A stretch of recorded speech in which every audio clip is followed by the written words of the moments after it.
Presidência da República, Casa Civil, Subchefia para Assuntos Jurídicos, Lei nº 8.212, de 24 de julho de 1991. Dispõe sobre a organização da Seguridade Social, institui plano de custeio, e dá outras providências. Lei Orgânica da Seguridade Social, Parte 2, Capítulo 9, Parte 28. Entende-se por salário de contribuição, e, para o empregado e trabalhador avulso, a remuneração auferida em uma ou mais empresas, assim entendida a totalidade dos rendimentos pagos, devidos ou creditados a qualquer título, durante o mês, destinados a retribuir o trabalho, qualquer que seja a sua forma, inclusive as gorjetas, os ganhos habituais sob a forma de utilidades e os adiantamentos decorrentes de reajuste salarial, quer pelos serviços efetivamente prestados, quer pelo tempo à disposição do empregador ou tomador de serviços nos termos da lei ou do contrato ou, ainda, de convenção ou acordo coletivo de trabalho ou sentença normativa. Segunda, para o empregado doméstico, a remuneração registrada na Carteira de Trabalho e Previdência Social, observadas as normas a serem estabelecidas em regulamento para comprovação do vínculo empregatício e do valor da remuneração.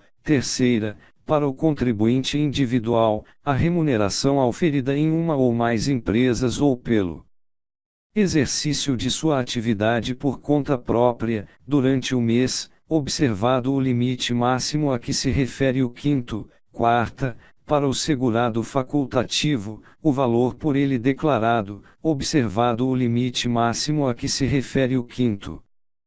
Primeiro, quando a admissão, a dispensa, o afastamento ou a falta do empregado ocorrer no curso do mês, o salário de contribuição será proporcional ao número de dias de trabalho efetivo, na forma estabelecida em regulamento.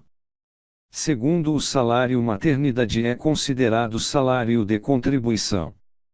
Terceiro, o limite mínimo do salário de contribuição corresponde ao piso salarial, legal ou normativo, da categoria ou, inexistindo este, ao salário mínimo, tomado no seu valor mensal, diário ou horário, conforme o ajustado e o tempo de trabalho efetivo durante o mês. Quarto, o limite mínimo do salário de contribuição do menor aprendiz corresponde à sua remuneração mínima definida em lei.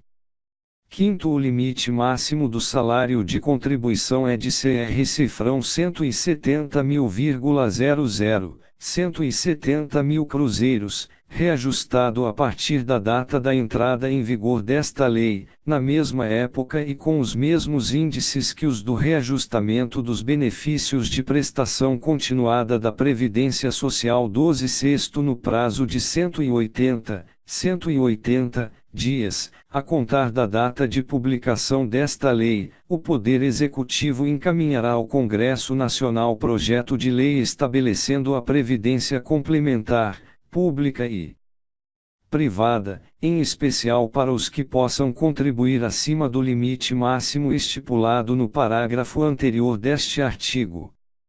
Sétimo, o 13º salário, gratificação natalina, íntegra o salário de contribuição, exceto para o cálculo de benefício, na forma estabelecida em regulamento. Oitavo, revogado.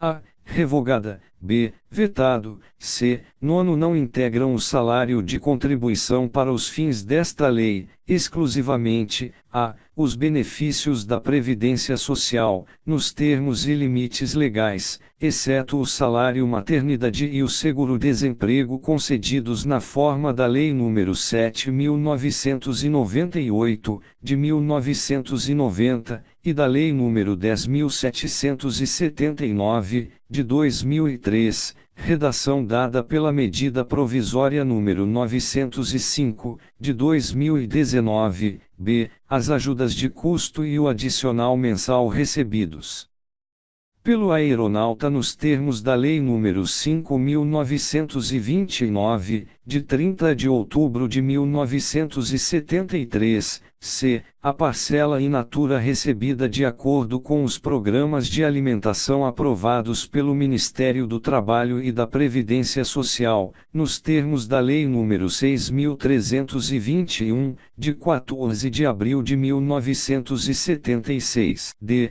As importâncias recebidas a título de férias indenizadas e respectivo adicional constitucional, inclusive o valor correspondente à dobra da remuneração de férias de que trata o art. 137 da Consolidação das Leis do Trabalho CLT, e as importâncias, previstas no inciso I do art. 10 do Ato das Disposições Constitucionais Transitórias, 2 relativas à indenização por tempo de serviço, anterior a 5 de outubro de 1988, do empregado não optante pelo Fundo de Garantia do Tempo de Serviço FGTS, 3. Recebidas a título da indenização de que trata o art. 479 da CLT, 4. Recebidas a título da indenização de que trata o art. 14 da Lei nº 5.889, de 8 de junho de 1973, 5. Recebidas a título de incentivo à demissão, 6. Recebidas a título de abono de férias na forma dos arts. 143 e 144 da CLT, 7. Recebidas a título de ganhos eventuais e os abonos expressamente desvinculados do salário, 8. Recebidas a título de licença-prêmio indenizada, 9. Recebidas a título da indenização de que trata o art. 9 da Lei nº 7.238, de 29 de outubro de 1984, f. A parcela recebida a título de vale-transporte, na forma da legislação própria, g. A ajuda de custo, em parcela única, recebida exclusivamente em decorrência de mudança de local de trabalho do empregado, na forma do art. 470 da CLT, h. As diárias para viagens, e a importância recebida a título de bolsa de complementação educacional de estagiário, quando paga nos termos da Lei nº 6.494, de 7 de dezembro de 1977, j. A participação nos lucros ou resultados da empresa, quando paga ou creditada de acordo com lei específica,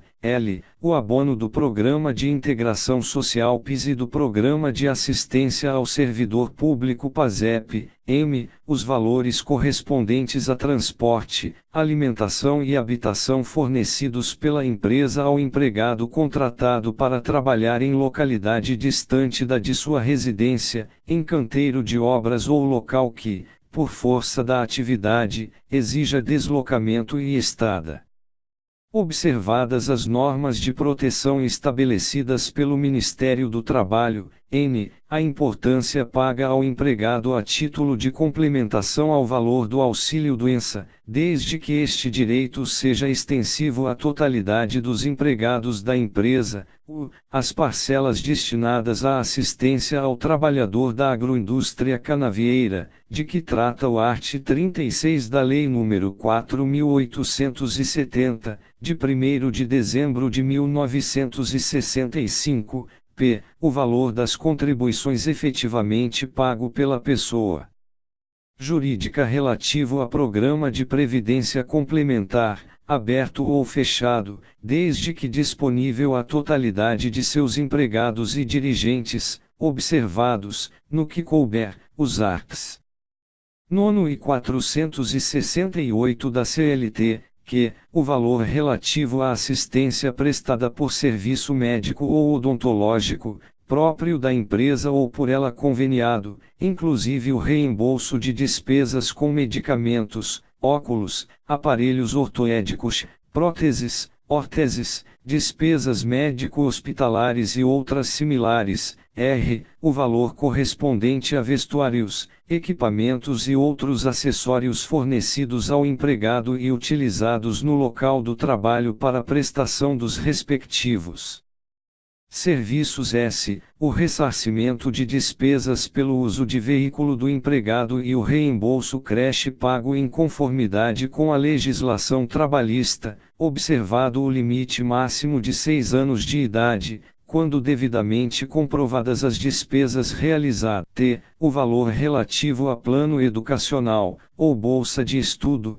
que visa à educação básica de empregados e seus dependentes, desde que vinculada às atividades desenvolvidas pela empresa, à educação profissional e tecnológica de empregados, nos termos da Lei nº 9.394, de 20 de dezembro de 1996. Não seja utilizado em substituição de parcela salarial, e 2. O valor mensal do plano educacional ou bolsa de estudo, considerado individualmente, não ultrapasse 5%, da remuneração do segurado a que se destina ou o valor correspondente a 1,5 o valor do limite mínimo mensal do salário de contribuição, o que for maior. A importância recebida a título de bolsa de aprendizagem garantida ao adolescente até 14 anos de idade, de acordo com o disposto no art. 64 da Lei nº 8.069, de 13 de julho de 1990. V. Os valores recebidos em decorrência da cessão de direitos autorais, x. O valor da multa prevista no 8º do art. 477 da CLT. Y. O valor correspondente ao Vale Cultura. Z. Os prêmios e os abonos. A. Os valores recebidos a título de Bolsa Atleta, em conformidade com a Lei no 10.891, de 9 de julho de 2004. 10. Considera-se salário de contribuição, para o segurado empregado e trabalhador avulso, na condição prevista no 5º do art. 12, a remuneração efetivamente auferida na entidade sindical ou empresa de origem. 11. Considera-se remuneração do contribuinte individual que trabalha como condutor autônomo de veículo rodoviário, como auxiliar de condutor autônomo de veículo rodoviário, em automóvel cedido em regime de colaboração, nos termos da Lei nº 6.094, de 30 de agosto de 1974, como operador de trator, máquina de terraplenagem, colheitadeira e assemelhados, o montante correspondente a 20%, do valor bruto do frete, carreto, transporte de passageiros ou do serviço prestado, observado o limite máximo a que se refere o 5º. 12. Considera-se salário de contribuição a parcela mensal do seguro-desemprego, de que trata a Lei nº 7.998, de 1990, e a Lei nº 10.779, de 2003. Art. 29. Revogado. Capítulo X da Arrecadação e Recolhimento das Contribuições. Art. 30. A arrecadação e o recolhimento das contribuições ou de outras importâncias devidas à Seguridade Social obedecem às seguintes normas, e a empresa é obrigada a arrecadar as contribuições dos segurados empregados e trabalhadores avulsos a seu serviço, descontando-as da respectiva remuneração, b. recolher os valores arrecadados na forma da alínea A deste inciso, a contribuição a que se refere o inciso 4º do art. 22 desta lei, assim como as contribuições a seu cargo incidentes sobre as remunerações pagas, débitas ou creditadas, a qualquer título, aos segurados empregados, trabalhadores avulsos e contribuintes individuais a seu serviço até o dia 20 do mês subsequente ao da competência, c. recolher as contribuições de que tratam os incisos I e segunda do art. 23, na forma e prazos definidos pela legislação tributária federal vigente. Segunda, os segurados contribuinte individual e facultativo estão obrigados a recolher sua contribuição por iniciativa própria, até o dia 15 do mês seguinte ao da competência. Terceira, a empresa adquirente, consumidora ou consignatária ou a cooperativa são obrigadas a recolher a contribuição de que trata o art. 25 até o dia 20 do mês subsequente ao da operação de venda ou consignação da produção, independentemente de essas operações terem sido realizadas diretamente com o produtor ou com intermediário pessoa física, na forma estabelecida em regulamento. Quarta, a empresa adquirente, consumidora ou consignatária ou a cooperativa ficam subrogadas nas obrigações da pessoa física de que trata a linha A do inciso V do art. 12 e do segurado especial pelo cumprimento das obrigações do art. 25 desta lei, independentemente de as operações de venda ou consignação terem sido realizadas diretamente com o produtor ou com intermediário pessoa física, exceto no caso do inciso X deste artigo, na forma estabelecida em regulamento V, o empregador doméstico é obrigado a arrecadar e a recolher a contribuição do segurado empregado a seu serviço, assim como a parcela a seu cargo, até o dia 7 do mês seguinte ao da competência. Sexta, o proprietário, o incorporador definido na Lei nº 4.591, de 16 de dezembro de 1964, o dono da obra ou condômino da unidade imobiliária, qualquer que seja a forma de contratação da construção, reforma ou acréscimo, são solidários com o construtor, e estes com a subempreiteira, pelo cumprimento das obrigações para com a Seguridade Social, ressalvado o seu direito regressivo contra o executor ou contratante da obra e admitida a retenção de importância a este devida para a garantia do cumprimento dessas obrigações, não se aplicando,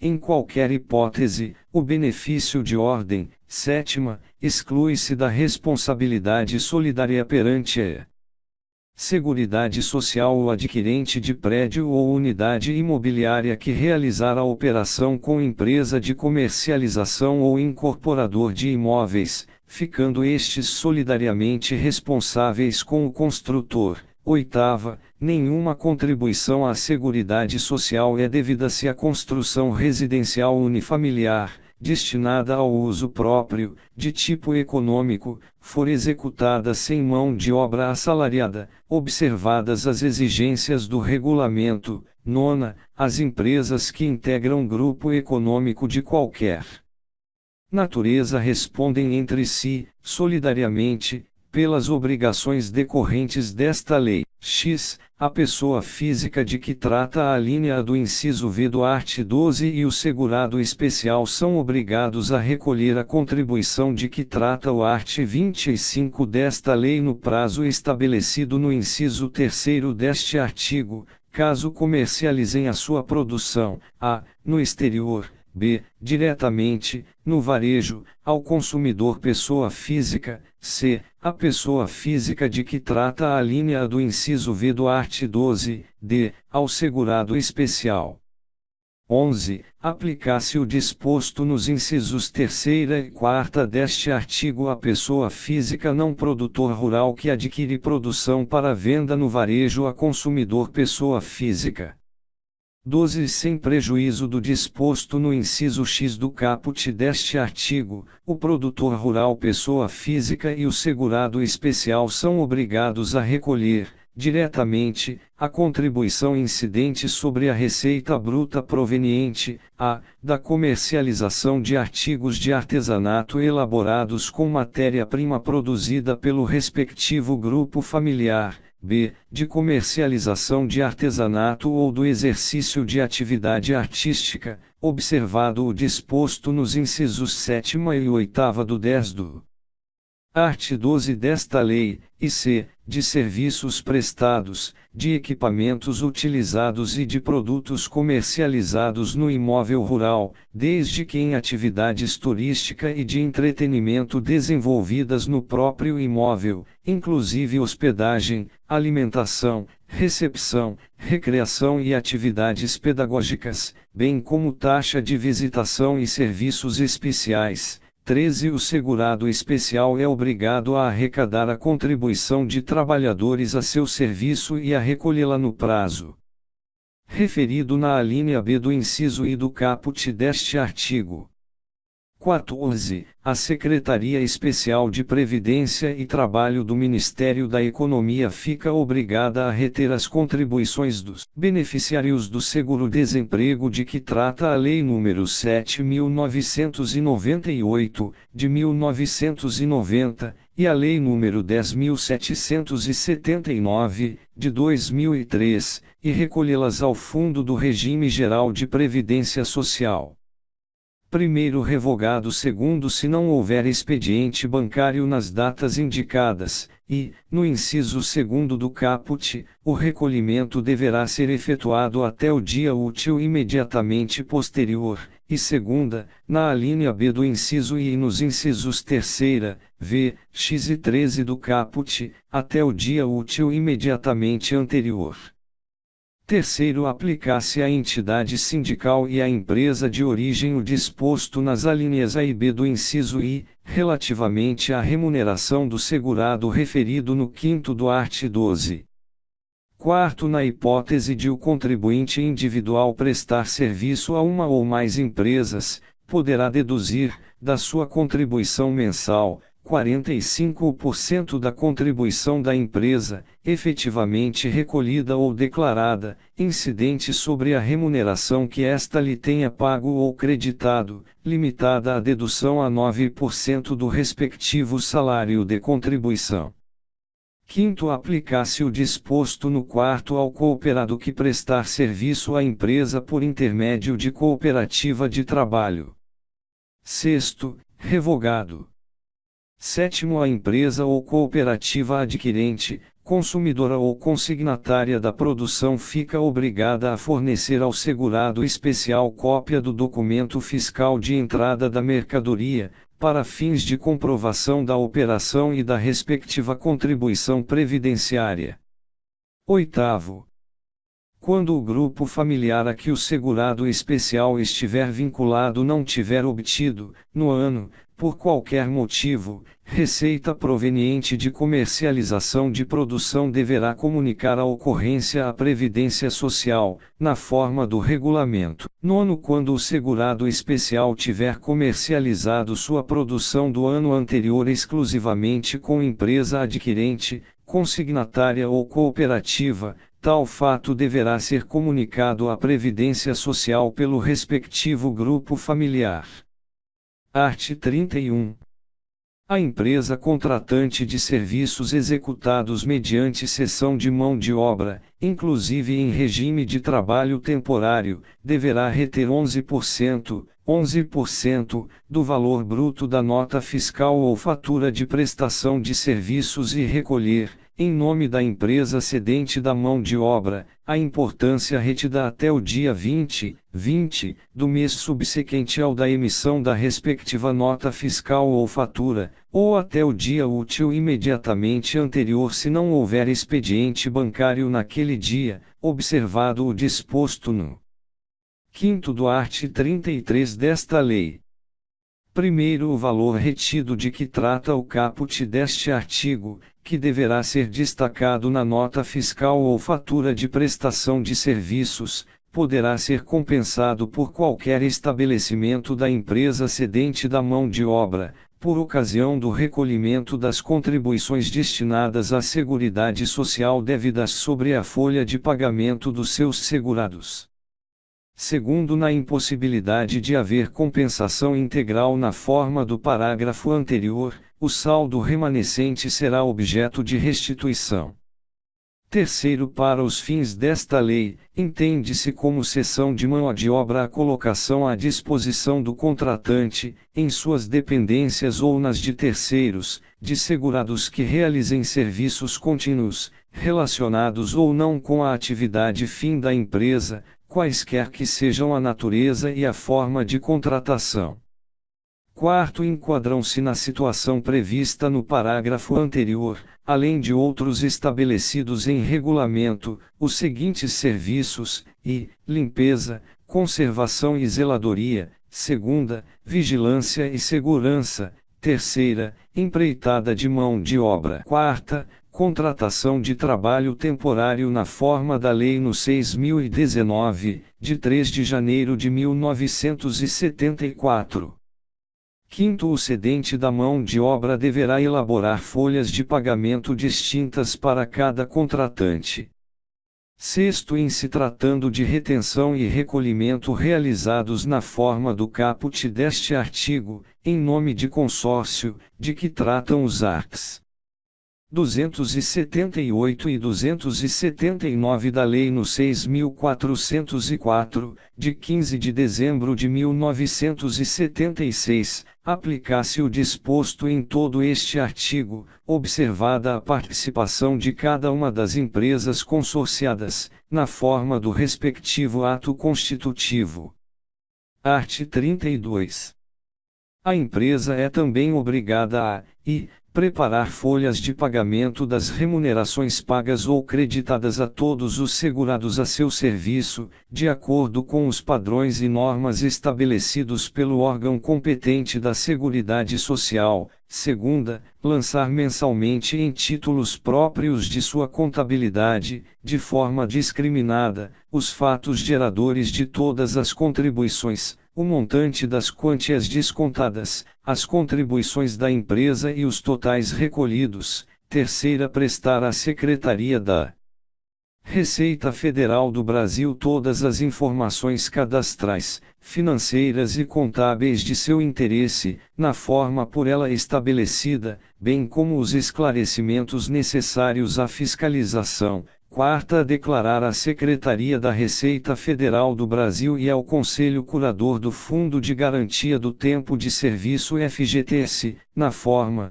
prazo e condições estabelecidos por esses órgãos, dados relacionados a fatos geradores, base de cálculo e valores devidos da contribuição previdenciária e outras informações de interesse do INSS ou do Conselho Curador do FGTS, vetado. Sexta, comunicar, mensalmente, aos empregados, por intermédio de documento a ser definido em regulamento, os valores recolhidos sobre o total de sua remuneração ao INSS. Primeiro, revogar, segundo a declaração de que trata o inciso 4º do caput deste artigo constitui instrumento hábil e suficiente para a exigência do crédito tributário, e suas informações comporão a base de dados para fins de cálculo e concessão dos benefícios previdenciários. Terceiro, revogado.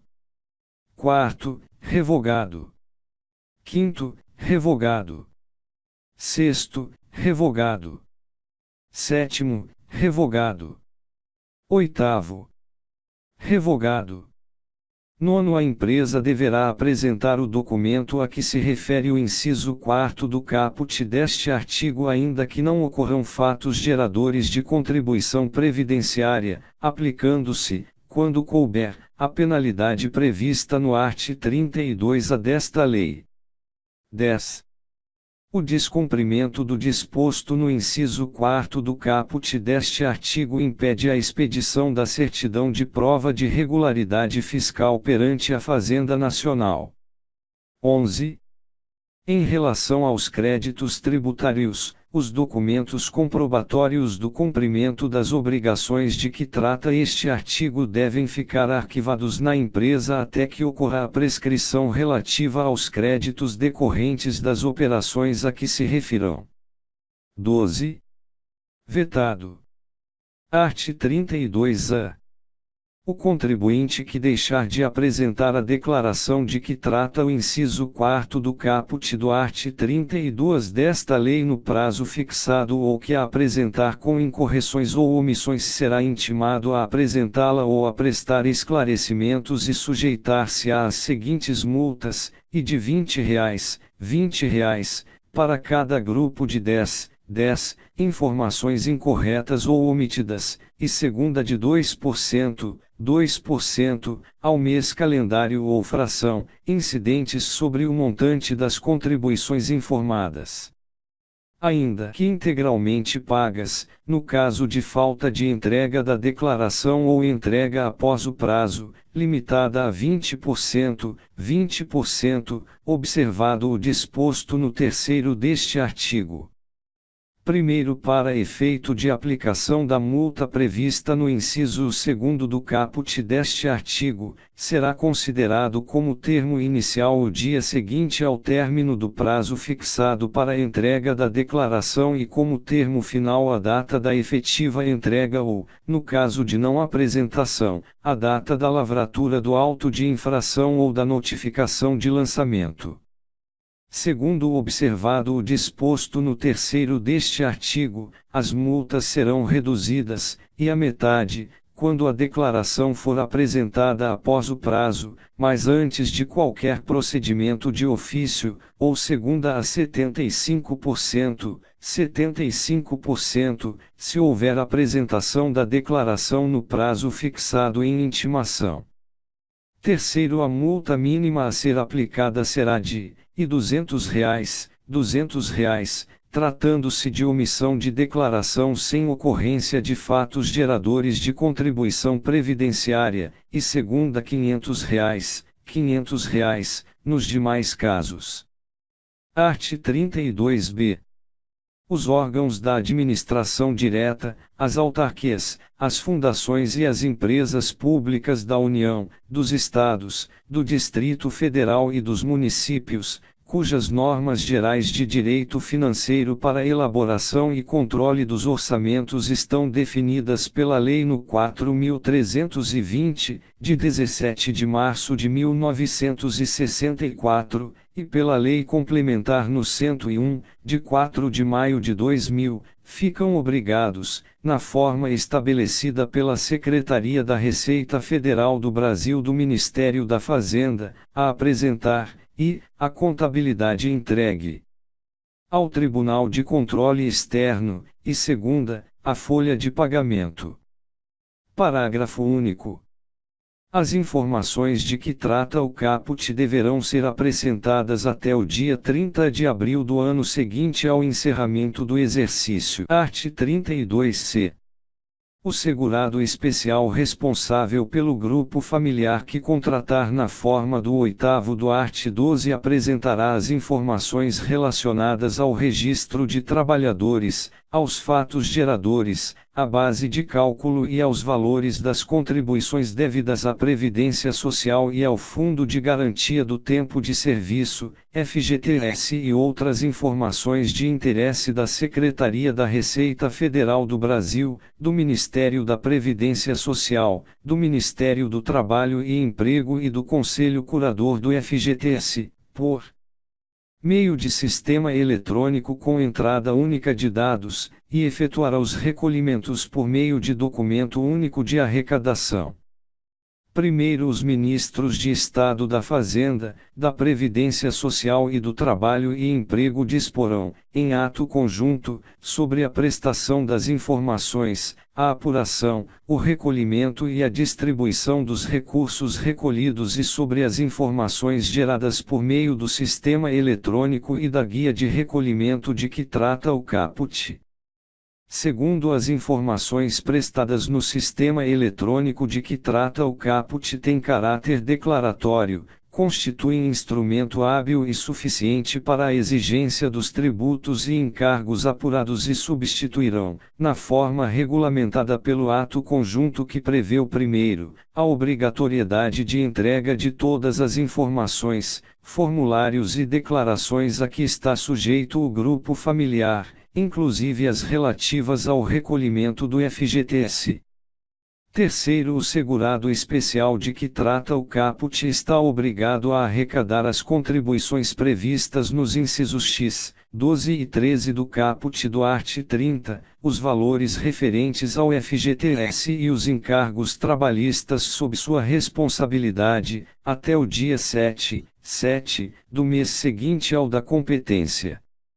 Quarto, os recolhimentos devidos, nos termos do terceiro, deverão ser pagos por meio de documento único de arrecadação. Quinto, se não houver expediente bancário na data indicada no terceiro, o recolhimento deverá ser antecipado para o dia útil imediatamente anterior. Sexto, os valores não pagos até a data do vencimento sujeitar-se-ão à incidência de acréscimos e encargos legais na forma prevista na legislação do Imposto sobre a Renda e proventos de qualquer natureza para as contribuições de caráter tributário, e, conforme o art. 22 da Lei nº 8.036, de 11 de maio de 1990, para os depósitos do FGTS, inclusive no que se refere às multas por atraso.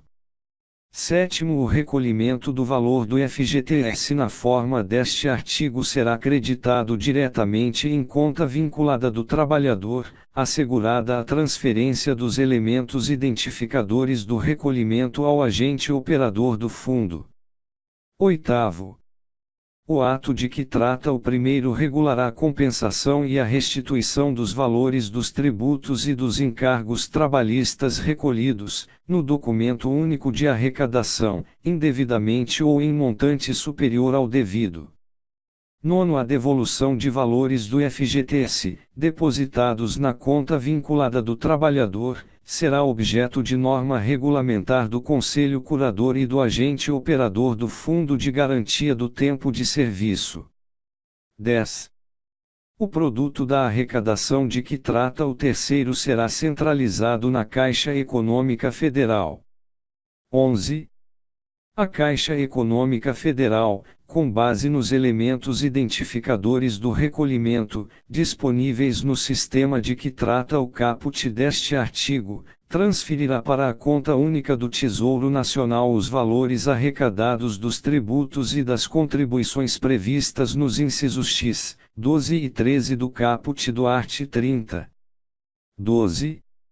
A impossibilidade de utilização do sistema eletrônico referido no caput será objeto de regulamento, a ser editado pelo Ministério da Fazenda e pelo agente operador do FGTS. 13. A sistemática de entrega das informações e recolhimentos de que trata o caput poderá ser estendida pelas autoridades previstas no primeiro para o produtor rural pessoa física de que trata a alínea A do inciso V do caput do art. 12. 14. Aplicar-se às informações entregues na forma deste artigo o disposto no 2-O do art. 32 e no art. 32-A. Art. 33. A Secretaria da Receita Federal do Brasil compete planejar, executar, acompanhar e avaliar as atividades relativas à tributação, à fiscalização, à arrecadação, à cobrança e ao recolhimento das contribuições sociais previstas no parágrafo único do art. 11 desta lei, das contribuições incidentes a título de substituição e das dévidas a outras entidades e fundos. Primeiro, é prerrogativa da Secretaria da Receita Federal do Brasil, por intermédio dos auditores fiscais da Receita Federal do Brasil, o exame da contabilidade das empresas, ficando obrigados a prestar todos os esclarecimentos e informações solicitados o segurado e os terceiros responsáveis pelo recolhimento das contribuições previdenciárias e das contribuições dévidas a outras entidades e fundos. Segundo a empresa, o segurado da Previdência Social, o serventuário da Justiça, o síndico ou seu representante, o comissário e o liquidante de empresa em liquidação judicial ou extrajudicial são obrigados a exibir todos os documentos e livros relacionados com as contribuições previstas nesta lei. Terceiro, ocorrendo recusa ou sonegação de qualquer documento ou informação, ou sua apresentação deficiente, a Secretaria da Receita Federal do Brasil pode, sem prejuízo da penalidade cabível, lançar de ofício a importância devida.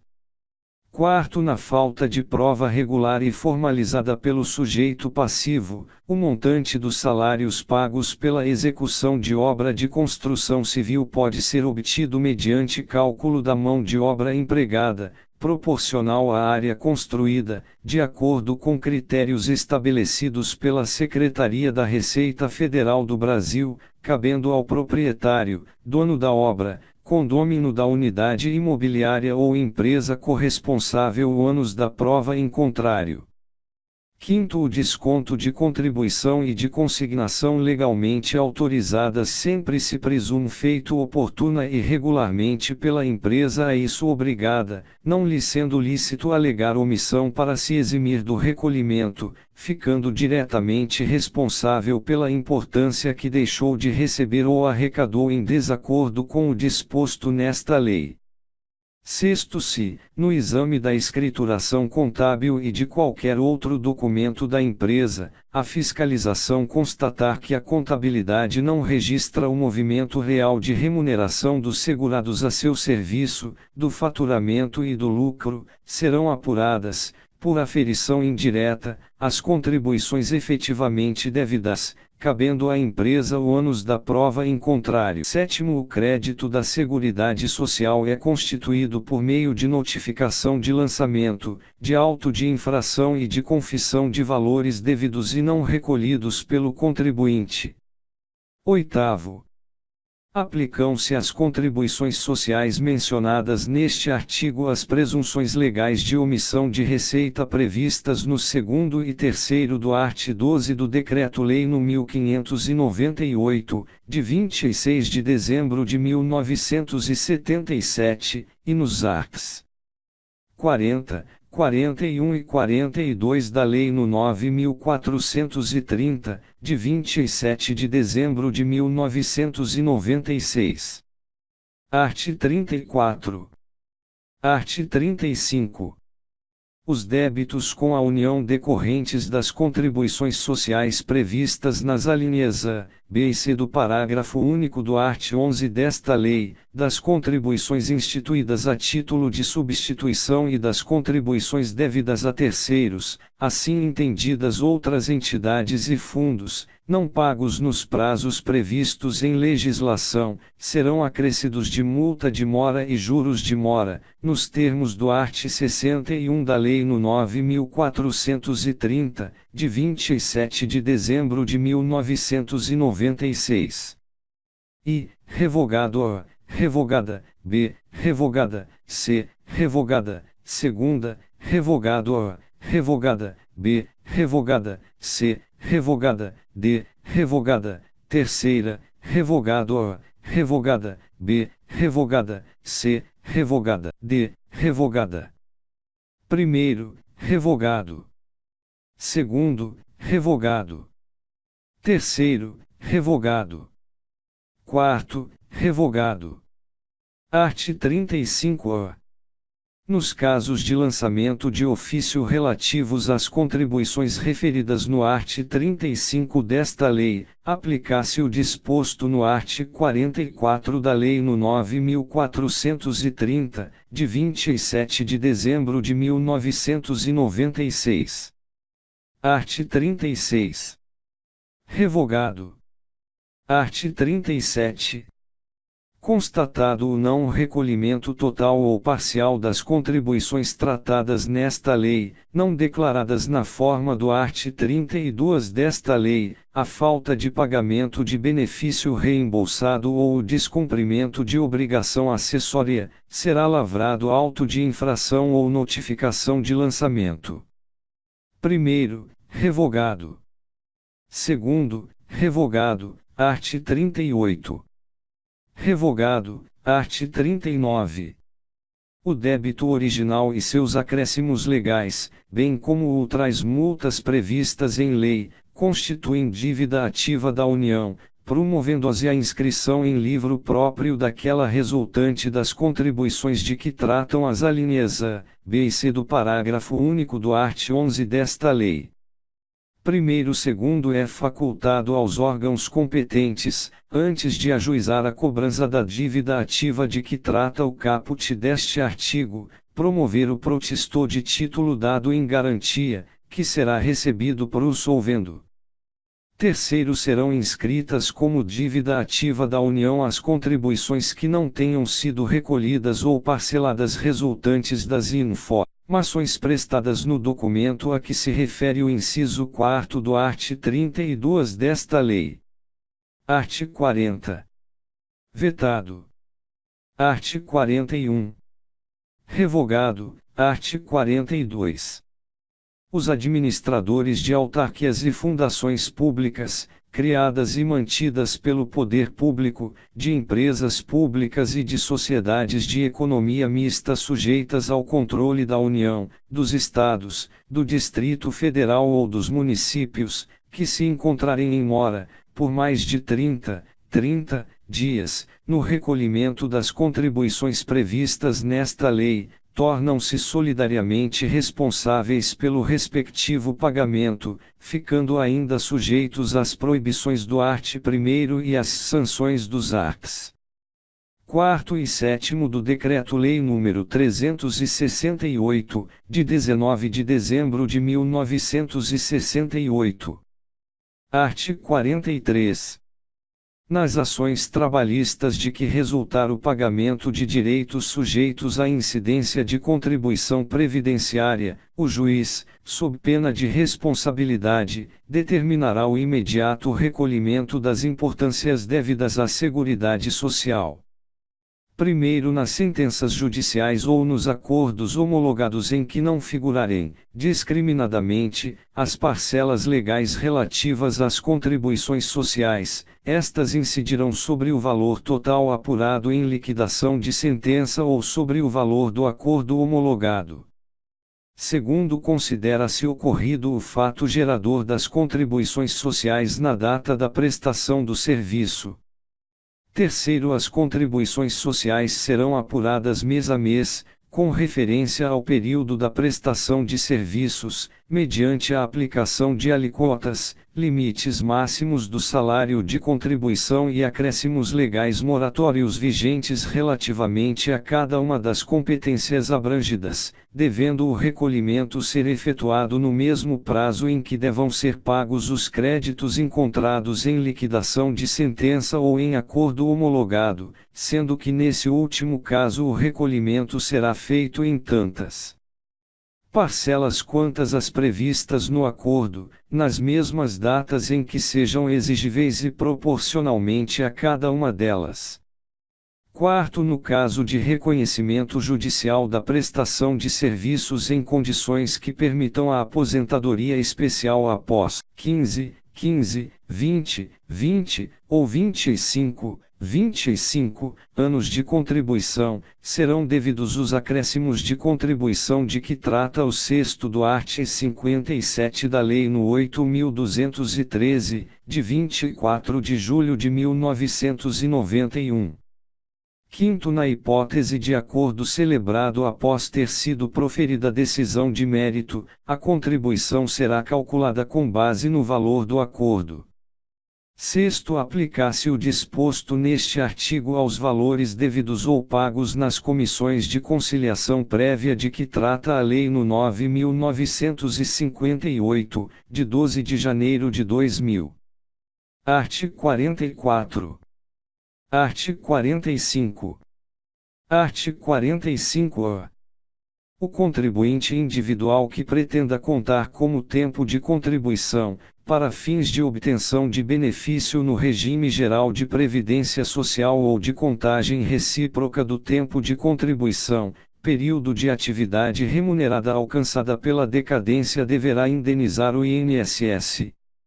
Primeiro, o valor da indenização a que se refere o caput deste artigo e o primeiro do art. 55 da Lei no 8.213, de 24 de julho de 1991, corresponderá a 20% e da média aritmética simples dos maiores salários de contribuição, reajustados, correspondentes a 80% de todo o período contributivo decorrido desde a competência julho de 1994, ou segunda da remuneração sobre a qual incidem as contribuições para o regime próprio de previdência social a que estiver filiado o interessado, no caso de indenização para fins da contagem recíproca de que tratam os arts.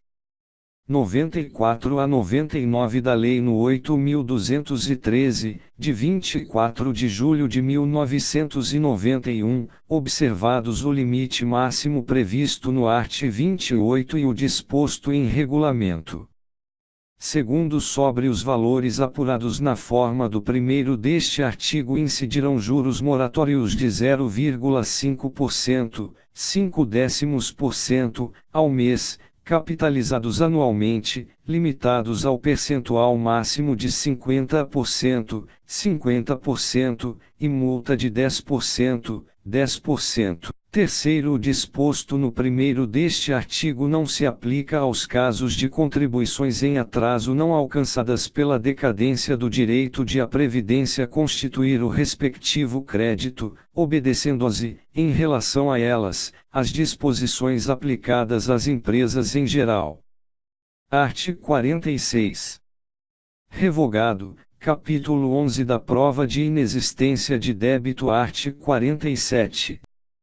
É exigida certidão negativa de débito CND, fornecida pelo órgão competente, nos seguintes casos, e, da empresa, a, na contratação com o poder público e no recebimento de benefícios ou incentivo fiscal ou creditício concedido por ele, b, na alienação ou oneração, a qualquer título, de bem imóvel ou direito a ele relativo, c, na alienação ou oneração, a qualquer título, de bem móvel de valor superior a CR cifrão 2.500.000,00, 2.500.000 cruzeiros, incorporado ao ativo permanente da empresa. 19d, no registro ou arquivamento, no órgão próprio, de ato relativo à baixa ou redução de capital de firma individual, redução de capital social, cisão total ou parcial,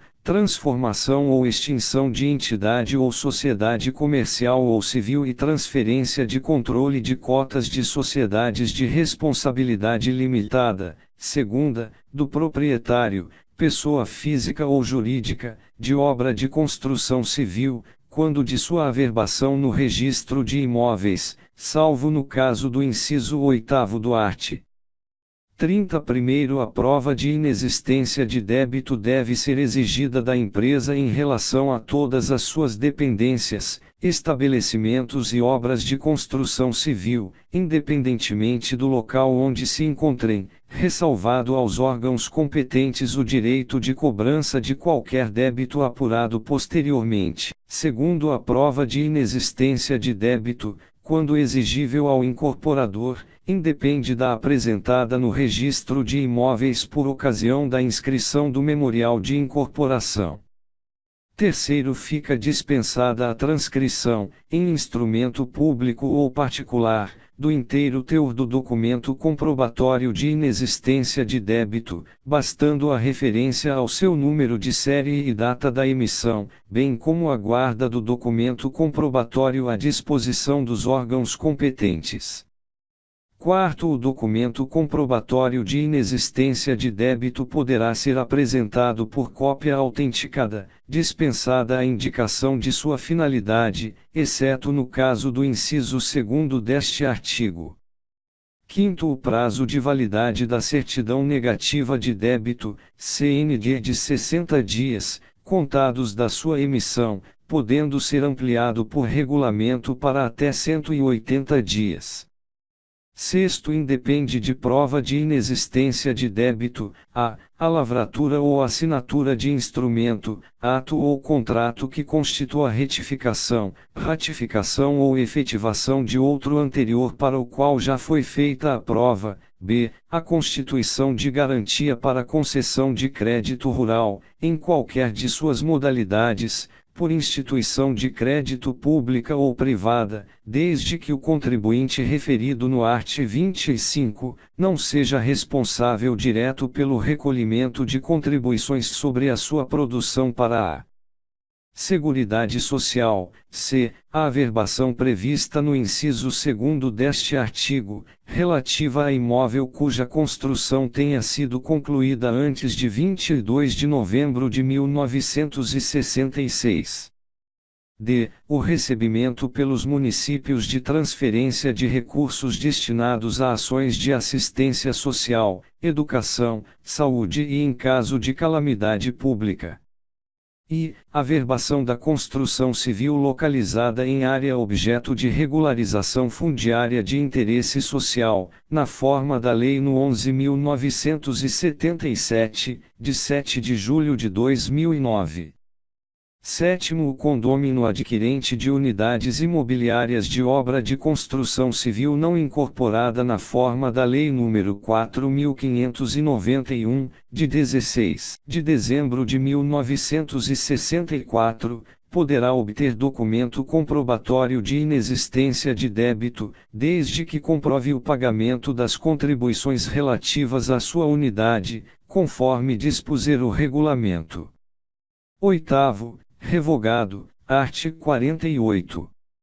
A prática de ato com inobservância do disposto no artigo anterior, ou o seu registro, acarretará a responsabilidade solidária dos contratantes e do oficial que lavrar ou registrar o instrumento, sendo o ato nulo para todos os efeitos. Primeiro, os órgãos competentes podem intervir em instrumento que depender de prova de inexistência de débito, a fim de autorizar sua lavratura, desde que o débito seja pago no ato ou o seu pagamento fique assegurado mediante confissão de dívida fiscal com o oferecimento de garantias reais suficientes, na forma estabelecida em regulamento. Segundo, em se tratando de alienação de bens do ativo de empresa em regime de liquidação extrajudicial, visando a obtenção de recursos necessários ao pagamento dos credores, independentemente do pagamento ou da confissão de dívida fiscal, o Instituto Nacional do Seguro Social INSS poderá autorizar a lavratura do respectivo instrumento, desde que o valor do crédito previdenciário conste, regularmente, do quadro geral de credores, observada a ordem de preferência legal. Terceiro, o servidor, o serventuário da Justiça, o titular de serventia extrajudicial e a autoridade ou órgão que infringirem o disposto no artigo anterior incorrerão em multa aplicada na forma estabelecida no art. 92, sem prejuízo da responsabilidade administrativa e penal cabível. Título 7º das Disposições Gerais art. 49. A matrícula da empresa será efetuada nos termos e condições estabelecidos pela Secretaria da Receita Federal do Brasil. E, revogar. Segunda, revogado. Primeiro, no caso de obra de construção civil, a matrícula deverá ser efetuada mediante comunicação obrigatória do responsável por sua execução, no prazo de 30 dias, contado do início de suas atividades, quando obterá número cadastral básico, de caráter permanente. A. Revogada. B. Revogada. Segundo, revogado. Terceiro, o não cumprimento do disposto no primeiro deste artigo sujeita o responsável à multa na forma estabelecida no art. 92 desta lei. Quarto, o Departamento Nacional de Registro do Comércio, DNRC, por intermédio das juntas comerciais, e os cartórios de registro civil de pessoas jurídicas prestarão, obrigatoriamente, ao Ministério da Economia, ao INSS e à Secretaria da Receita Federal do Brasil todas as informações referentes aos atos constitutivos e alterações posteriores relativos a empresas e entidades neles registradas. Quinto, a matrícula atribuída pela Secretaria da Receita Federal do Brasil ao produtor rural pessoa física ou segurado especial é o documento de inscrição do contribuinte, em substituição à inscrição no Cadastro Nacional de Pessoa Jurídica CNPJ, a ser apresentado em suas relações com o poder público, inclusive para licenciamento sanitário de produtos de origem animal ou vegetal submetidos a processos de beneficiamento ou industrialização artesanal, com as instituições financeiras, para fins de contratação de operações de crédito, e com os adquirentes de sua produção ou fornecedores de sementes, insumos, ferramentas e demais implementos agrícolas. Sexto, o disposto no quinto deste artigo não se aplica ao licenciamento sanitário de produtos sujeitos à incidência de imposto sobre produtos industrializados ou ao contribuinte cuja inscrição no Cadastro Nacional de Pessoa Jurídica CNPJ seja obrigatória. Art. 50. Para fins de fiscalização do INSS, o município, por intermédio do órgão competente, fornecerá relação de alvarás para construção civil e documentos de habite-se concedidos. Art. 51. O crédito relativo a contribuições, cotas e respectivos adicionais ou acréscimos de qualquer natureza arrecadados pelos órgãos competentes, bem como a atualização monetária e os juros de mora, estão sujeitos, nos processos de falência, concordata ou concurso de credores, às disposições atinentes aos créditos da União, aos quais são equiparados. Parágrafo único. O Instituto Nacional do Seguro Social INSS reivindicará os valores descontados pela empresa de seus empregados e ainda não recolhidos. Art. 52. As empresas, enquanto estiverem em débito não garantido com a União, aplicar-se o disposto no art. 32 da Lei nº 4.357, de 16 de julho de 1964. E, revogado, segunda, revogado. Parágrafo único. Revogado. Art. 53. Na execução judicial da dívida ativa da União, suas autarquias e fundações públicas, será facultado ao exequente indicar bens à penhora, a qual será efetivada concomitantemente com a citação inicial do devedor. Primeiro, os bens penhorados nos termos deste artigo ficam desde logo indisponíveis. Segundo, efetuado o pagamento integral da dívida executada, com seus acréscimos legais, no prazo de 2 dias úteis contados da citação, independentemente da juntada aos autos do respectivo mandado, poderá ser liberada a penhora, desde que não haja outra execução pendente. Terceiro, o disposto neste artigo aplicar-se também às execuções já processadas. Quarto, não sendo opostos embargos, no caso legal, ou sendo eles julgados improcedentes, os autos serão conclusos ao juiz do feito, para determinar o prosseguimento da execução. Art. 54. Os órgãos competentes estabelecerão critério para a dispensa de constituição ou exigência de crédito de valor inferior ao custo dessa medida. Art. 55. Revogado. Art. 56. A inexistência de débitos em relação às contribuições devidas ao Instituto Nacional do Seguro Social INSS, a partir da publicação desta lei, é condição necessária para que os Estados, o Distrito Federal e os municípios possam receber as transferências dos recursos do Fundo de Participação dos Estados e do Distrito Federal FP e do Fundo de Participação dos Municípios FPM, celebrar acordos, contratos, convênios ou ajustes, bem como receber empréstimos, financiamentos, avais e subvenções em geral, de órgãos ou entidades da administração direta e indireta da União. Primeiro, revogado pela medida provisória no 218713, de 2001. Segundo os recursos do IFP e do IFPM não transferidos em decorrência da aplicação do caput deste artigo poderão ser utilizados para quitação, total ou parcial, dos débitos relativos às contribuições de que tratam as alíneas A e C do parágrafo único do art. 11 desta lei, a pedido do representante legal do Estado, Distrito Federal ou município. Art. 57. Os Estados, o Distrito Federal e os municípios serão, igualmente, obrigados a apresentar, a partir de 1º de junho de 1992, para os fins do disposto no artigo anterior, comprovação de pagamento da parcela mensal referente aos débitos com o Instituto Nacional do Seguro Social INSS, existentes até 1º de setembro de 1991, renegociados nos termos desta lei. Art. 58.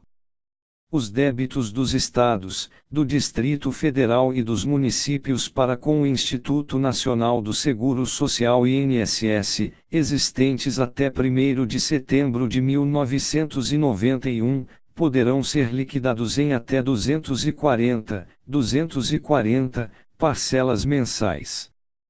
Primeiro, para a apuração dos débitos será considerado o valor original atualizado pelo índice oficial utilizado pela Seguridade Social para a correção de seus créditos. Segundo, as contribuições descontadas até 30 de junho de 1992 dos segurados que tenham prestado serviços aos Estados, ao Distrito Federal e aos municípios poderão ser objeto de acordo para parcelamento em até 12 meses, não se lhes aplicando o disposto no primeiro do artigo 38 desta lei.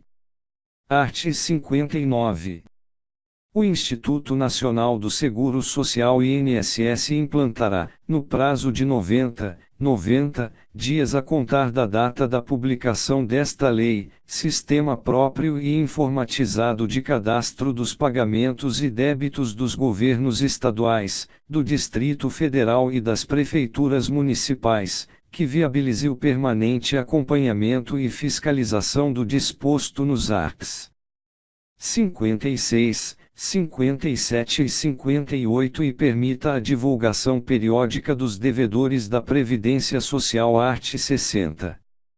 O pagamento dos benefícios da Seguridade Social será realizado por intermédio da rede bancária ou por outras formas definidas pelo Ministério da Previdência Social.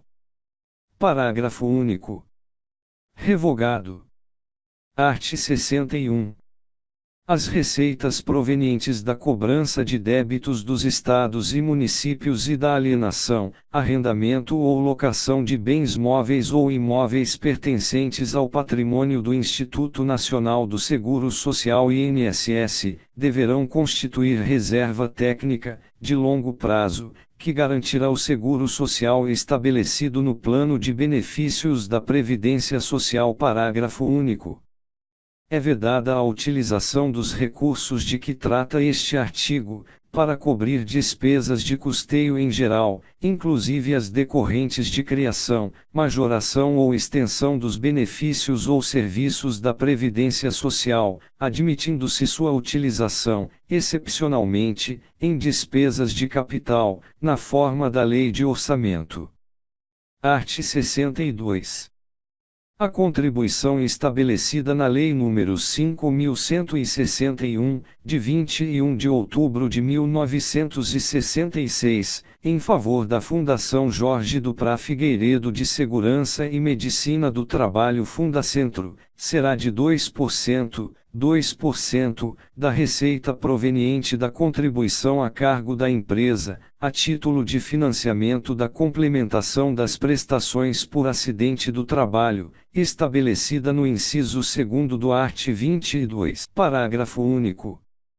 Os recursos referidos neste artigo poderão contribuir para o financiamento das despesas com pessoal e administração geral da Fundação Jorge Duprá Figueiredo de Segurança e Medicina do Trabalho Fundacentro.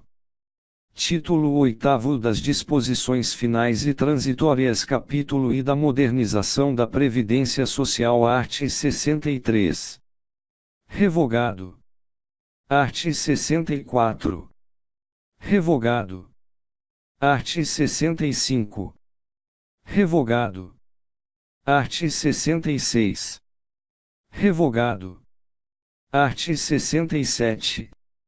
Até que seja implantado o Cadastro Nacional do Trabalhador CNT, as instituições e órgãos federais, estaduais, do Distrito Federal e municipais, detentores de cadastros de empresas e de contribuintes em geral, deverão colocar à disposição do Instituto Nacional do Seguro Social INSS, mediante a realização de convênios, todos os dados necessários à permanente atualização dos cadastros da Previdência Social. Art. 68.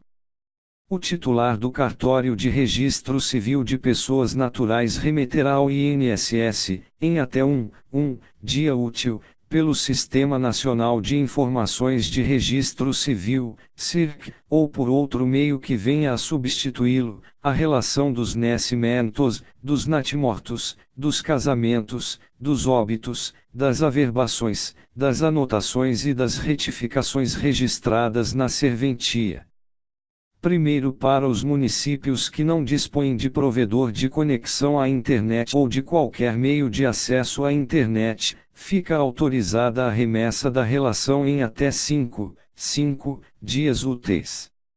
Segundo, para os registros de nascimento e de natimorto, constarão das informações, obrigatoriamente, a inscrição no cadastro de pessoas físicas, CPF, o sexo, a data e o local de nascimento do registrado, bem como o nome completo, o sexo, a data e o local de nascimento e a inscrição no CPF da filiação. Terceiro, para os registros de casamento e de óbito, constarão das informações, obrigatoriamente, a inscrição no CPF, o sexo, a data e o local de nascimento do registrado, bem como, a caso disponíveis, os seguintes dados, e, número do cadastro perante o Programa de Integração Social, PIS, ou o Programa de Formação do Patrimônio do Servidor Público, PASEP. Segunda, número de identificação do trabalhador, NIT. Terceira, número de benefício previdenciário ou assistencial, se a pessoa falecida for titular de qualquer benefício pago pelo INSS. Quarta, número de registro da carteira de identidade e respectivo órgão emissor, número do título de eleitor. Sexta, número e série da carteira de trabalho e previdência social, CTPS. Quarto, no caso de não haver sido registrado nenhum nascimento, natimorto, casamento, óbito ou averbações, anotações e retificações no mês, deverá o titular do cartório de registro civil de pessoas naturais comunicar este fato ao INSS até o quinto dia útil do mês subsequente. Quinto, o descumprimento de qualquer obrigação imposta neste artigo e o fornecimento de informação inexata sujeitarão o titular do cartório de registro civil de pessoas naturais, além de outras penalidades previstas, a penalidade prevista no art. 92 desta lei e a ação regressiva proposta pelo INSS, em razão dos danos sofridos. Art. 69. O INSS manterá programa permanente de revisão da concessão e da manutenção dos benefícios por ele administrados, a fim de apurar irregularidades ou erros materiais. Primeiro, na hipótese de haver indícios de irregularidade ou erros materiais na concessão, na manutenção ou na revisão do benefício, o INSS notificará o beneficiário, o seu representante legal ou o seu procurador para apresentar defesa, provas ou documentos dos quais dispuser, no prazo de 30 dias, no caso de trabalhador urbano, segunda, 60 dias, no caso de trabalhador rural individual e avulso, agricultor familiar ou segurado especial. Segundo, a notificação a que se refere o primeiro deste artigo será feita, e, preferencialmente por rede bancária ou por meio eletrônico, conforme previsto em regulamento. Segunda, por via postal, por carta simples, considerado o endereço constante do cadastro do benefício, hipótese em que o aviso de recebimento será considerado prova suficiente da notificação. Terceira, pessoalmente, quando entregue ao interessado em mãos, ou quarta, por edital, nos casos de retorno com a não localização do segurado, referente à comunicação indicada no inciso 2º deste parágrafo. Terceiro, a defesa poderá ser apresentada pelo canal de atendimento eletrônico do INSS ou na agência da Previdência Social do domicílio do beneficiário, na forma do regulamento. Quarto, o benefício será suspenso nas seguintes hipóteses: e, não apresentação da defesa no prazo estabelecido no primeiro deste artigo; segunda, defesa considerada insuficiente ou improcedente pelo INSS.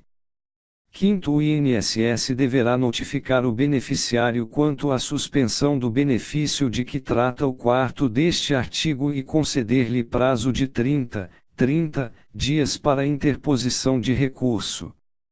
Sexto, decorrido o prazo de 30 dias após a suspensão a que se refere o quarto deste artigo, sem que o beneficiário, o seu representante legal ou o seu procurador apresente recurso administrativo aos canais de atendimento do INSS ou a outros canais autorizados, o benefício será cessado.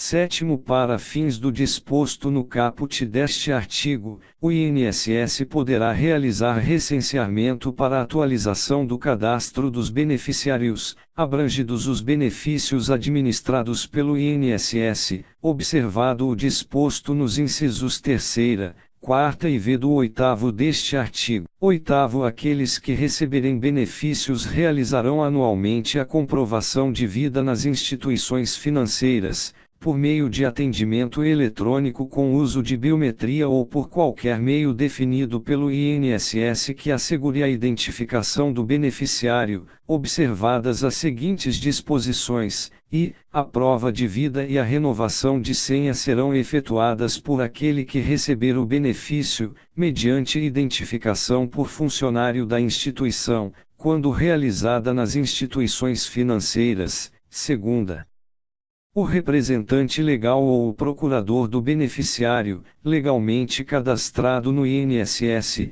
poderá realizar a prova de vida no INSS ou na instituição financeira responsável pelo pagamento. Terceira, a prova de vida de segurados com idade igual ou superior a 60 anos será disciplinada em ato do presidente do INSS. Quarta, o INSS disporá de meios, incluída a realização de pesquisa externa, que garantam a identificação e o processo de prova de vida para pessoas com dificuldades de locomoção e idosos acima de 80 anos que recebam benefícios, e v. o INSS poderá bloquear o pagamento do benefício encaminhado às instituições financeiras até que o beneficiário atenda à convocação, permitida a liberação do pagamento automaticamente pela instituição financeira. Nono, o recurso de que trata o quinto deste artigo não terá efeito suspensivo. 10. Apurada irregularidade recorrente ou fragilidade nos procedimentos, reconhecida na forma prevista no caput deste artigo ou pelos órgãos de controle, os procedimentos de análise e concessão de benefícios serão revistos, de modo a reduzir o risco de fraude e concessão irregular. 11. Para fins do disposto no 8º deste artigo, preservados a integridade dos dados e o sigilo eventualmente existente, o INSS, terá acesso a todos os dados biométricos mantidos e administrados pelos órgãos públicos federais, e, segunda, poderá ter, por meio de convênio, acesso aos dados biométricos, a, da Justiça Eleitoral, e b, de outros entes federativos. Art. 70. Os beneficiários da Previdência Social, aposentados por invalidez, ficam obrigados, sob pena de sustação do pagamento do benefício, a submeterem-se a exames médico-periciais, estabelecidos na forma do regulamento, que definirá sua periodicidade e os mecanismos de fiscalização e auditoria. Art. 71. O Instituto Nacional do Seguro Social INSS deverá rever os benefícios, inclusive os concedidos por acidente do trabalho, ainda que concedidos judicialmente, para avaliar a persistência, atenuação ou agravamento da incapacidade para o trabalho alegada como causa para a sua concessão. Parágrafo único. Será cabível a concessão de liminar nas ações rescisórias e revisional, para suspender a execução do julgado rescindendo ou revisando, em caso de fraude ou erro material comprovado. Art. 72. O Instituto Nacional do Seguro Social INSS promoverá, no prazo de 180 dias a contar da publicação desta lei, a revisão das indenizações associadas a benefícios por acidentes do trabalho, cujos valores excedam a CR cifrão 1.700.000,00, 1.700.000 cruzeiros. Art. 73. O setor encarregado pela área de benefícios no âmbito do Instituto Nacional do Seguro Social INSS deverá estabelecer indicadores qualitativos e quantitativos para acompanhamento e avaliação das concessões de benefícios realizadas pelos órgãos locais de atendimento. Art. 74. Os postos de benefícios deverão adotar como prática o cruzamento das informações declaradas pelos segurados com os dados de cadastros de empresas e de contribuintes em geral quando da concessão de benefícios. Art. 75. Revogado. Art. 76. O Instituto Nacional do Seguro Social INSS deverá proceder ao recadastramento de todos aqueles que, por intermédio de procuração, recebem benefícios da Previdência Social. Parágrafo único. O documento de procuração deverá, a cada semestre, ser revalidado pelos órgãos de atendimento locais. Art. 77. Revogado. Art. 78. O Instituto Nacional do Seguro Social INSS, na forma da legislação específica, fica autorizado a contratar auditorias externas, periodicamente, para analisar e emitir parecer sobre demonstrativos econômico-financeiros e contábeis, arrecadação, cobrança e fiscalização das contribuições, bem como pagamento dos benefícios, submetendo os resultados obtidos à apreciação do Conselho Nacional da Seguridade Social. Art. 79. Revogado. Art. 80. Fica o Instituto Nacional do Seguro Social INSS obrigado a enviar às empresas e aos seus segurados, quando solicitado, extrato relativo ao recolhimento das suas contribuições. Segunda, revogado. Terceira, emitir e enviar aos beneficiários o aviso de concessão de benefício, além da memória de cálculo do valor dos benefícios concedidos. Quarta, reeditar versão atualizada, nos termos do plano de benefícios, da Carta dos Direitos dos Segurados. Divulgar, com a devida antecedência, através dos meios de comunicação, alterações porventura realizadas na forma de contribuição das empresas e segurados em geral. Sexta, descentralizar, progressivamente, o processamento eletrônico das informações, mediante extensão dos programas de informatização de postos de atendimento e de regiões fiscais. Sétima, disponibilizará ao público, inclusive por meio de rede pública de transmissão de dados, informações atualizadas sobre as receitas e despesas do regime geral de previdência social, bem como os critérios e parâmetros adotados para garantir o equilíbrio financeiro e atuarial do regime. art. 81. Revogado, art. 82. A Auditoria e a Procuradoria do Instituto Nacional do Seguro Social INSS deverão, a cada trimestre, elaborar relação das auditorias realizadas e dos trabalhos executados, bem como dos resultados obtidos, enviando à apreciação do Conselho Nacional da Seguridade Social art. 83. O Instituto Nacional do Seguro Social INSS deverá implantar um programa de qualificação e treinamento sistemático de pessoal, bem como promover a reciclagem e redistribuição de funcionários conforme as demandas dos órgãos regionais e locais, visando a melhoria da qualidade do atendimento e o controle e a eficiência dos sistemas de arrecadação e fiscalização de contribuições, bem como de pagamento de benefícios. Art. 84. Revogado. Capítulo 2 das demais disposições. Art. 85. O Conselho Nacional da Seguridade Social será instalado no prazo de 30 dias após a promulgação desta lei.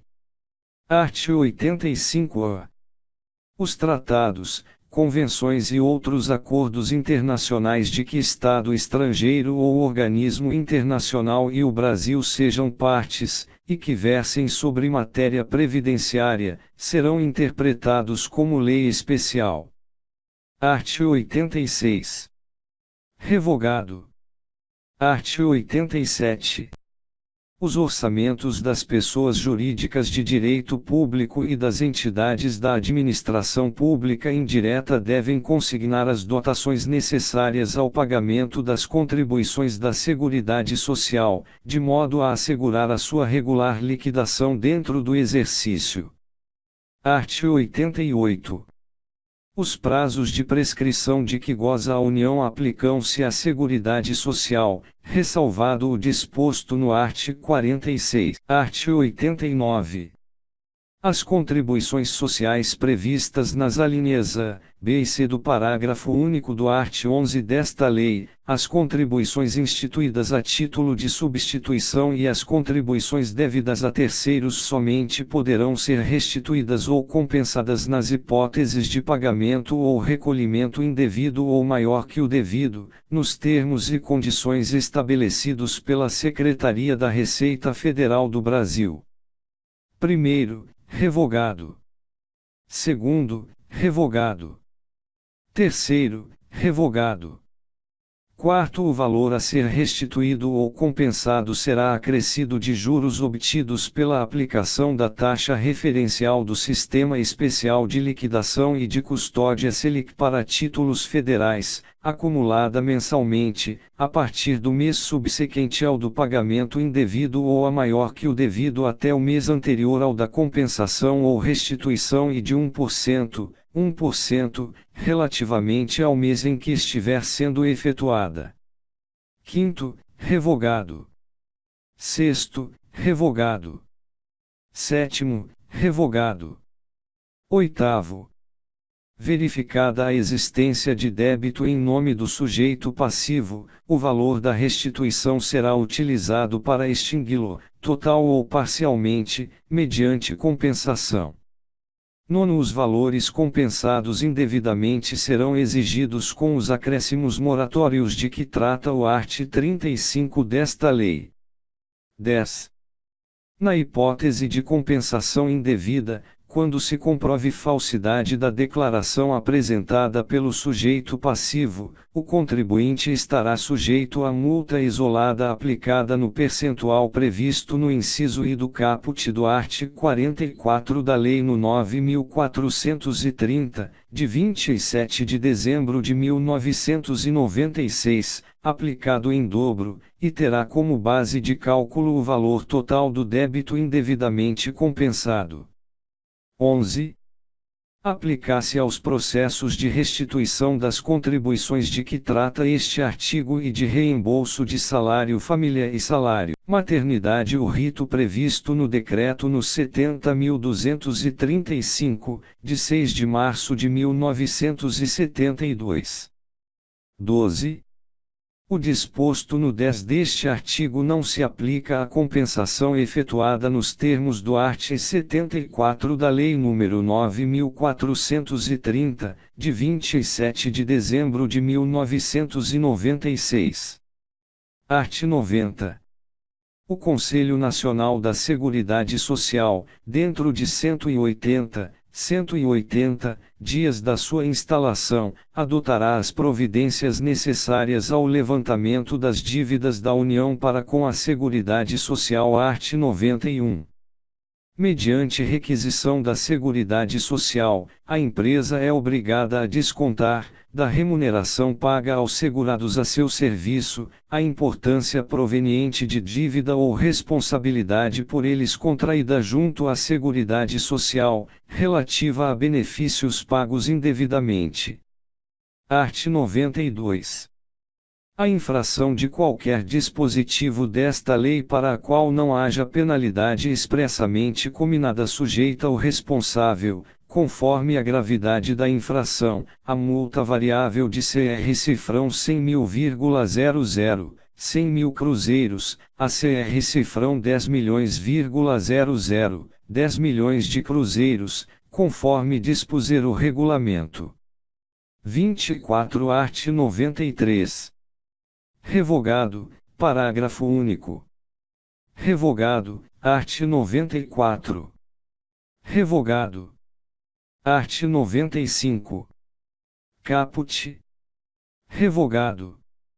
A. Revogada. B. Revogada. C. Revogada. D. Revogada. I. Revogada. F. Revogada. G. Revogada. H. Revogada. I. Revogada. J. Revogada.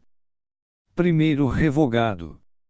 Segundo a empresa que transgredir as normas desta lei, além das outras sanções previstas, sujeitar-se-á, nas condições em que dispuser o regulamento, a suspensão de empréstimos e financiamentos, por instituições financeiras oficiais, b. a revisão de incentivos fiscais de tratamento tributário especial, c. a inabilitação para licitar e contratar com qualquer órgão ou entidade da administração pública direta ou indireta federal, estadual, do Distrito Federal ou municipal, d. a interdição para o exercício do comércio, se for sociedade mercantil ou comerciante individual, e a desqualificação para impetrar concordata, f. a cassação de autorização para funcionar no país, quando for o caso.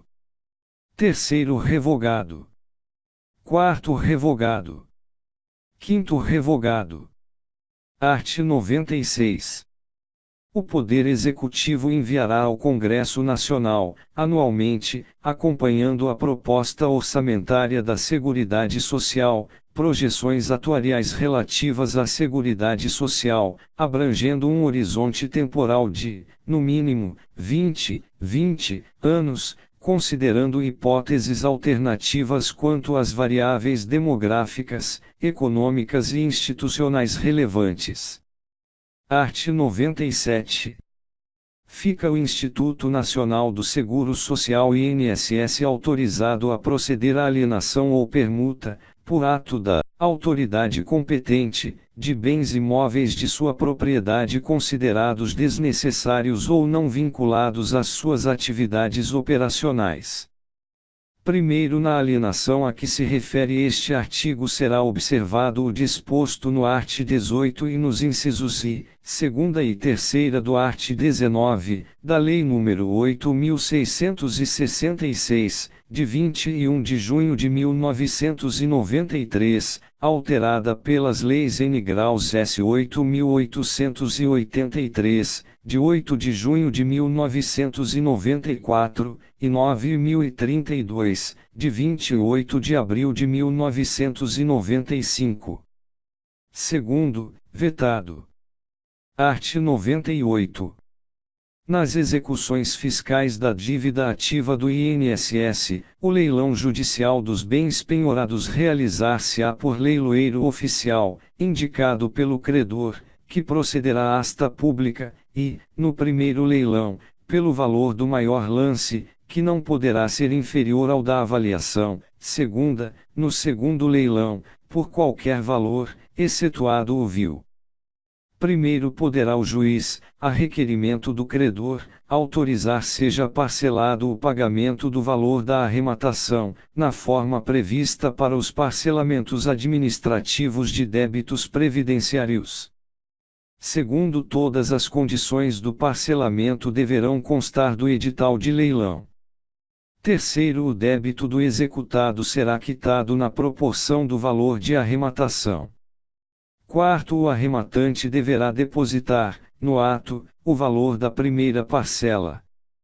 Quinto, realizado o depósito, será expedida carta de arrematação, contendo as seguintes disposições: a. Valor da arrematação, valor e número de parcelas mensais em que será pago; b. Constituição de hipoteca do bem adquirido, ou de penhor, em favor do credor, servindo a carta de título hábil para registro da garantia; c. Indicação do arrematante como fiel depositário do bem móvel, quando constituído penhor; d. Especificação dos critérios de reajustamento do saldo e das parcelas, que será sempre o mesmo vigente para os parcelamentos de débitos previdenciários. Sexto, se o arrematante não pagar, no vencimento, qualquer das parcelas mensais, o saldo devedor remanescente vencerá antecipadamente, que será acrescido em 50% de seu valor a título de multa, e, imediatamente inscrito em dívida ativa e executado. Sétimo, se no primeiro ou no segundo leilões a que se refere o caput não houver licitante, o INSS poderá adjudicar o bem por 50% do valor da avaliação.